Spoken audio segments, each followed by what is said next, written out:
கிறிஸ்து நாமத்தினால் உங்களை வாழ்த்துகிறேன்.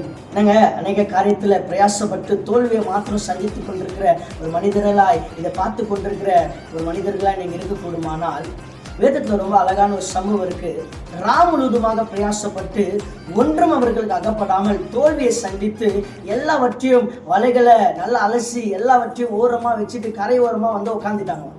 இயேசு இவர்களை பார்த்து, என்னங்க இங்க உட்காந்துட்டு இருக்கீங்கன்னு கேட்கும் பொழுது, இல்ல ஐயரே, இல்ல இயேசுவே, முழுமா நாங்க பிரயாசப்பட்டோம், ஒன்றும் எங்களுக்கு அகப்படவில்லை, என்ன பண்றதுன்னே தெரியல, சோர்ந்து போய் இன்னைக்கு நாங்க உட்காந்துட்டு இருக்கிறோம்னு இயேசு கிட்ட சொன்னாங்க. இயேசு சொன்னாரா, சரி நான் உங்க கூட டிராவல் பண்ணட்டுமா, ஒரு புதிய ஸ்டார்ட் பண்ணலாமா, ஒரு புதிய துவக்கத்தை நம்ம ஆரம்பிக்கலாமான்னு சொல்லும் பொழுது, சரி என்ன துவக்கங்க, நீங்க எங்க கூட டிராவல் பண்ணுங்களா, வாங்கலாம் அப்படின்னு சொன்னாங்களாம். இயேசு அவர்களோடு கூட டிராவல் பண்ணி அந்த படகுல ஏறி போகும் பொழுது, அந்த படகுல கொஞ்சம் ஆழத்துக்கு நேராக கடந்து போனோன்னு இயேசு சொன்னாரா, இப்போ வலையை வீசுங்களேன் அப்படின்னு சொன்னாரா. உடனே இயேசுவின் வார்த்தைக்கு அவங்க கீழ்ப்படிஞ்சு வலையை வீசினாங்களாம். வலையை வீசும் பொழுது ஏராளமான திரளான மீன்களை கொள்ளை பொருளாக அவங்க என்ன பண்ணாங்கன்னா சேர்த்துக்கிட்டாங்களாம்.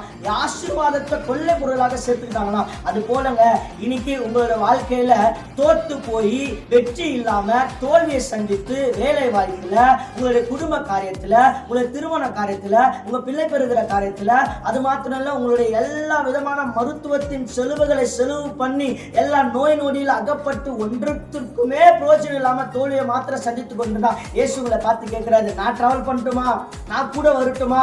அவர் கூட வந்தார்னா அது ஒரு நியூ பிகினிங், அது நியூ ஸ்டார்ட். ஏன்னா ஆராய்ந்து முடியாத பெரிய காரியங்களும் எண்ணி முடியாத அதிசயங்களும் உங்களுடைய வாழ்க்கையில செய்வாரு. அந்த நியூ ஸ்டார்ட்டுக்கு நீங்க இடத்தை கொடுத்து பாருங்களேன், அந்த நியூ பிகினிங்க்கு இடத்தை கொடுத்து பாருங்களேன், அந்த புதிய துவக்கத்துக்கு இடத்தை கொடுத்து பாருங்களேன், நிச்சயமாகவே அவர் கொடுத்த வார்த்தைகள் வாக்குத்தத்தங்கள் நிறைவேறும். இயேசு கிறிஸ்துவின் நாமத்தினால கர்த்தர் அந்த வாக்குத்தத்தங்களை நிறைவேறுவதற்கும் நீங்க நம்பணும். ஆராய்ந்து முடியாத பெரிய காரியங்களும் எண்ணி முடியாத அதிசயங்களும் கர்த்தர் உங்கள் வாழ்க்கையில செய்வார். இயேசு கிறிஸ்துவின் நாமத்தினால உங்களை ஆசீர்வதிக்கிறோம். ஆமென்.